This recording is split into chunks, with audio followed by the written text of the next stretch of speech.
19 సంవత్సరాలు గడిచిపోయినా కూడా ఆయేషా మీరా తల్లిదండ్రులకు న్యాయం జరగల. 2007 ఆ ప్రాంతాల్లో ఆయేషా మీరా ఉమ్మడి కృష్ణా జిల్లాలో చదువుకున్న హాస్టల్లో కాలేజీలోనే హత్య గావించబడటం, అత్యాచారం గావించబడటం మనందరికీ తెలిసిందే. ఈ దర్యాప్తు సజావుగా జరగకుండా అడ్డుకొని గుడ్డగాల్చి మోకానేసే చందంగా ఆ ప్రాంత మాజీ మంత్రి, సీనియర్ శాసనసభ్యుడిగా ఉన్న దేవినేని ఉమామహేశ్వరరావు గారు పదే పదే కోనేరు రంగారావు గారి కుటుంబ సభ్యుల్ని, రాజశేఖర రెడ్డి గారిని, కాంగ్రెస్ పార్టీని ఆడి పోసుకొని ప్రభుత్వ యంత్రాంగం మీద తీవ్రమైన ఒత్తిడి తీసుకొచ్చి ఆయేషా మీరా తల్లిదండ్రులకి పచ్చ చీరలు కట్టి పచ్చ జాకెట్లు వేసి వాళ్ళ బహిరంగ సభలలో ఆయేషా మీరా తల్లితోటి మాట్లాడించి రాజకీయ లబ్ధి కోసం వాళ్ళని వాడుకొని ఇప్పుడు వాళ్ళు ఆ కుటుంబానికి తీవ్రమైన అన్యాయం చేశారు. ఇది కేవలం కృష్ణా జిల్లా టీడీపీ నాయకత్వం దేవినేని ఉమామహేశ్వరరావు గారి దీని పూర్తి నైతిక బాధ్యత వహించాలి.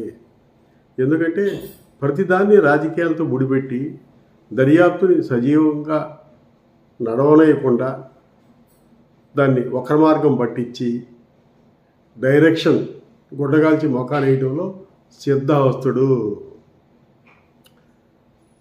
ఇదే విషయం కాదు, రాజశేఖర రెడ్డి గారు ఉన్నప్పుడు కూడా మచిలీపట్నం పోర్టు పనులు శరవేగంగా ముందుకెళ్తున్నప్పుడు కూడా లేదు లేదు లేదు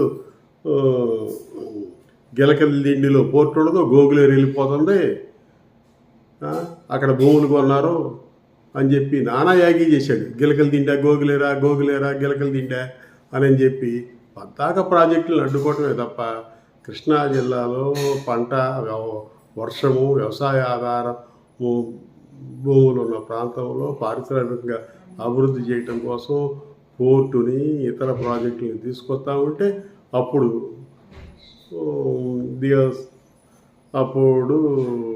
కేంద్ర మాజీ మంత్రి, ఇప్పుడు టీడీపీలో తిరుపతి నుంచి ప్రాతినిధ్యం పనబాక కృష్ణయ్య గారి సతీమణి కేంద్ర టెక్స్టైల్ శాఖ మంత్రిగా ఉన్నప్పుడు పశ్చిమ కృష్ణా ప్రాంతానికి టెక్స్టైల్ పార్టీ ఇద్దామని చెప్పి తీసుకుంటా ఉంటే ఆ రోజు కూడా అడ్డం పడ్డారు. ఇదే విధంగా ఈ ఆయేషా మీరా పాపం పూర్తిగా తెలుగుదేశం నాయకత్వాన్ని. ఎందుకంటే వాళ్ళు ఈ ఆయేషా మీరా కేసు జరిగిన తర్వాత